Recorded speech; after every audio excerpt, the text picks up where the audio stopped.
Hello everyone, welcome to my YouTube channel English literature. आज के video का हम लोग का टॉपिक है जर्नी ऑफ द मैजी, जो कि टी.एस. इलियट का one of the famous poem है। तो वीडियो शुरू करने से पहले वीडियो अगर आपको अच्छा लगता है, आपके सिलेबस का है, तो प्लीज़ वीडियो को लाइक कीजिएगा, चैनल को सब्सक्राइब कीजिएगा और कमेंट करके बताइएगा वीडियो आपको कैसा लगा।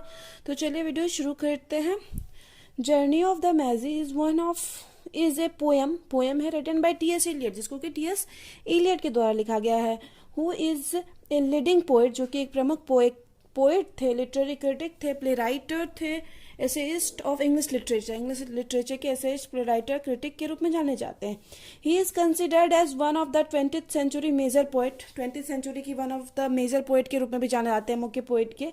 ही is a central figure in English language के सेंट्रल फिगर है मॉडर्निस्ट पोएट्री में। Poem journey of the Magi first published in 1927, इसको पहली बार पब्लिश किया गया 1927 में in a series of pamphlets related to Christmas से रिलेटेड पैम्पलेट्स यानी पुस्तिका में इसको पहली बार पब्लिश किया गया। इट इज़ ए पोएम, यह एक पोएम है that explore the journey of 3 wise man, जो कि 3 बुद्धिमान आदमी के जर्नी के बारे में बताती है, 3 वाइज मैन के जर्नी के बारे में बताती है। Who come from the east, जो कि ईस्ट से आते हैं, to Bethlehem to see the infant छोटे जीसस को देखने के लिए, जिनका कि जन्म हुआ था, उसको देखने के लिए ईस्ट से 3 वाइज मैन आते हैं, जिसको कि मैजी ये नॉर्मली पोएट में कहा गया है। मैजी का मतलब होता है या तो किंग, जिसके पास बहुत पावर हो, या फिर वाइज मैन एज ए बुद्धिमान आदमी। Journey of the Magi is one of the 4 Ariels poems written by T S. Elliot.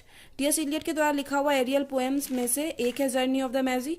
The poem has 3 stanza, poem में 3 स्टांजा हैं, that is separated into sets of lines, जो कि अलग अलग line के set में सेपरेट हैं, दैट वेरी इन लेंथ, और जिसका कि लेंथ अलग अलग है। 3 स्टांजा है तो तीनों का लेंथ अलग अलग है। The first stanza contains 20 lines, पहले स्टांजा में 20 लाइन है। The second stanza contains 11 line, second stanza में 11 लाइन है, एंड द थर्ड 12, और थर्ड जो है उसमें 12 लाइन है। The poem does not have structured rhyme scheme, poem का कोई भी राइम स्कीम नहीं है, मतलब कोई तुकबंदी नहीं है, कोई लयबद्ध तरीके से पोएम को नहीं गाया जा रहा है, लिखा गया है। अल्दाओ फिर भी there are a number of instances in which end word और phrases repeated, फिर भी यहाँ पे कुछ end मतलब पोएम में क्या किया गया है, राइम स्कीम नहीं है, फिर भी यहाँ पे कुछ एंड वर्ड और फ्रेजेस को एंड रिपीट किया गया है पोएम में बार बार।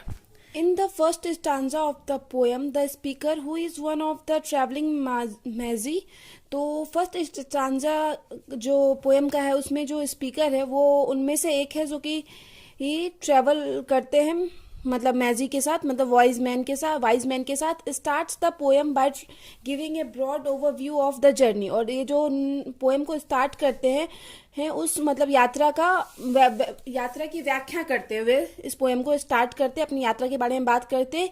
ही and the other Magi embarked on, जिसको कि वो और अदर मैजी जो थे वाइज मैन जो शुरू किए हुए होते हैं, तो उसी चीज का डिस्कशन पोएम में किए हुए हैं। द पोएट कहते हैं इट वाज फ्रीजिंग, मतलब बहुत ज्यादा ठंड का समय था, पूरी बर्फ पड़ रही थी। We travelled at the worst time of the year, हम लोग साल के सबसे वर्स्ट टाइम में मतलब खराब समय में ट्रेवल कर रहे थे। And it took us ages, और इस वजह से उनको उस ट्रेवल में बहुत उम्र लग रहे थे, बहुत टाइम लग। द पथ वेयर डिफिकल्ट, रास्ता जो था बहुत ज्यादा डिफिकल्ट था। And the weather was horrible, और जो मौसम था काफी भयावह खतरनाक था। And it was a brutal winter, और काफी खराब विंटर था, मतलब बहुत ज्यादा ठंड पड़ रही थी। Their camels were in pain, उनके जो कैमल्स थे जिनके साथ वो ट्रेवल कर रहे थे, ऊंट, वो भी पेन में थे, दर्द में थे। अनविलिंग टू गो ऑन, और उनमें भी हिम्मत नहीं थी कि वो आगे चल सके। दे lay down in the snow, और जो कैमल थे वो लेट गए थे स्नो में ही, मतलब बर्फ में ही। Poet and the other Magi miss the old days, poet जो है और अदर मैजी जो उनके साथ और भी आदमी थे, 2 आदमी और थे उनके साथ, वो मिस करते हैं अपने पुराने दिनों को। The days revelry in places when beautiful women would bring luxuries for him, वो उस दिन को याद करते हैं, उस टाइम को याद करते हैं जब ब्यूटीफुल वुमेन मतलब खूबसूरत औरतें उनके लिए लग्जरीज लाती थी, यानी उनके लिए नशा, ये वो शराब उनको सामने लाती थी जिससे उनका एंजॉयमेंट होता है, तो उस दिन को याद करते हैं जो सारे मतलब पोएट के साथ जो और भी दूसरे मैजी थे। The camel drivers they are unreliable, camel के जो ड्राइवर थे, चालक, वो भी अनरिलायबल हो चुके थे, मतलब पूरे तरीके से थक चुके थे। फुल ऑफ कंप्लेंट्स, वो बहुत ज़्यादा कंप्लेंट्स शिकायत कर। सम ऑफ देम रैन अवे, उनमें से कुछ तो भाग भी गए थे। क्रेविंग एल्कोहल एंड वुमेन और एल्कोहल की क्रेविंग में, कि उनको बहुत ज़्यादा हो रही थी एल्कोहल की क्रेविंग और वुमेन को लेके, तो वो भाग गए थे वहाँ से। Their fires kept going out and it was hard to find shelter. उनकी जो फायर्स थी, आग भी बुझ गई थी और उनके लिए काफ़ी मुश्किल हो रहा था वहाँ शेल्टर ढूंढना, आवाज़ ढूंढना। Wherever poet and Magi went the people seem to dislike them. और पोएट और मैजी जहाँ भी जाते थे, कहीं जहाँ भी जाते थे, वहाँ के लोग जो है ना उनको पसंद नहीं करते थे, डिसलाइक करते थे। The village they visited were filthy and lodging was expensive. और जहाँ भी वो, मतलब जो भी विलेज, जो भी गांव से क्रॉस किए, वो विलेज क्या था, काफ़ी गंदा था और काफ़ी एक्सपेंसिव था, मतलब बहुत ज़्यादा पैसा खर्च हो रहा था वहाँ पे। अब आगे हैं हम। It was a difficult journey, they decide to travel throughout the night. मतलब काफ़ी डिफिकल्ट जर्नी था, तो फिर भी वो लोग डिसाइड करते हैं कि वो पूरी रात ट्रेवल करेंगे। स्लीपिंग दे कुड, जहाँ जिस टाइम वो सो सकते थे उस टाइम भी वो डिसाइड करते हैं कि वो लोग ट्रेवल करेंगे। They hear voices telling them to stop and turn back. और उनको ऐसा लग रहा था कि कोई उनको पीछे से आवाज़ दे रहा है कि स्टॉप, रुको और टर्न बैक, और वापस चले जाओ, मतलब आगे मत जाओ। ऐसा उनको लग रहा था कि कोई उनको आवाज दे रहा है। द नेक्स्ट मॉर्निंग, अब अगले सुबह, they arrive at A pleasant valley. वो एक प्लीजेंट अच्छी घाटी में पहुंचते हैं। इट वॉज ए डैम्प, वहाँ नमी थी बट नॉट स्नोई, लेकिन वहाँ बर्फ नहीं थी। And full of plant life, और वहाँ पे ढेर सारा प्लांट भी था। There was a stream and water mill, वहाँ एक पानी की धारा भी बह रही थी, और वाटर मिल और पानी की चक्की भी थी। And 3 trees on the horizon, और हॉरिजन यानी क्षितिज पे, जहाँ पे मतलब आकाश और धरती मिलते हुए प्रतीत होते हैं, वहाँ पे क्या हो रहा था, 3 ट्रीज थे। That evening they finally got the Bethlehem, और उसी शाम वो लोग फाइनली बेथेलम पहुंच जाते हैं।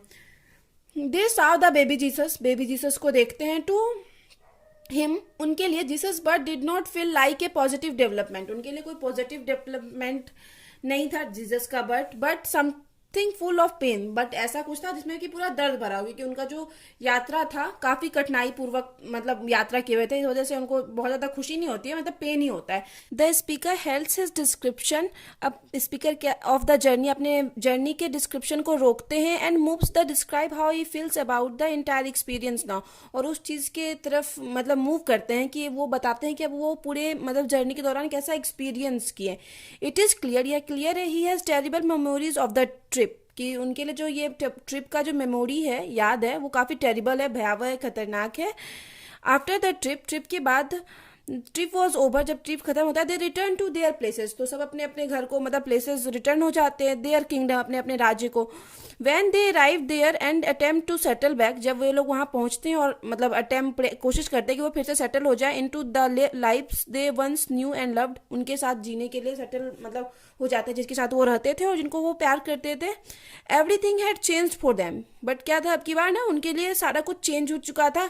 The man did not feel comfortable in this world, वो जो आदमी थे जो कि मतलब जीसस का मतलब जीसस को देख के आए हुए थे, तो उनको क्या हो रहा था ना, कंफर्टेबल फील नहीं कर रहे थे वो इस वर्ल्ड में। In which people were clutching their God, जिसमें कि गॉड को एकदम जकड़े रहते हैं लोग। When they had seen the true God, जबकि वे लोग ट्रू गॉड को देख के आए थे। एट द एंड, अब एंड में, the poet takes a sense of relief, poet relief की एक सेंस मतलब सांस लेते हैं। And appreciate the quality of Christ, और क्रिस्ट की क्वालिटी को अप्रिशिएट प्रशंसा करते हैं। The language of the poem is very measured, जो लैंग्वेज है पोएम की काफी मेजर्ड है, नपीतुरी बिल्कुल सही है। The poem is very symbolic, poem जो है काफी सिंबॉलिक है। And the full of religious touches, और काफी धार्मिक टचेज से भरी पड़ी है। Journey of the Magi is an allegory of spiritual journey, एक दृष्टिकोण है स्पिरिचुअल जर्नी को जो दिखाता है, आध्यात्मिक जर्नी को, आध्यात्मिक यात्रा को। इन विच, जिसमें कि द फ्लैश स्टिल क्रेव्स, जिसमें कि फ्लैश यानी मानव का शरीर है, स्टिल क्रेव्स, जो कि जिसके अंदर अभी भी क्रेविंग है फॉर सेंसुअल इंजॉयमेंट, सेंसुअल संसारिक इंजॉयमेंट को लेकर जिसके अंदर अभी भी क्रेविंग है। So we can say that, इसलिए अब हम कह सकते हैं, the journey of the Magi is one of the best spiritual poem of T S. Eliot. T S. Eliot का one of the best spiritual poem है the journey of the Magi. तो यहाँ पे वीडियो खत्म होता है। वीडियो अगर आपको अच्छा लगता है, आपके सिलेबस क्या है, तो प्लीज आप लोग वीडियो को लाइक कीजिएगा, चैनल को सब्सक्राइब कीजिएगा और कमेंट करके बताइएगा वीडियो आपको कैसा लगा। तो मिलते हैं नेक्स्ट वीडियो में नेक्स्ट टॉपिक के साथ।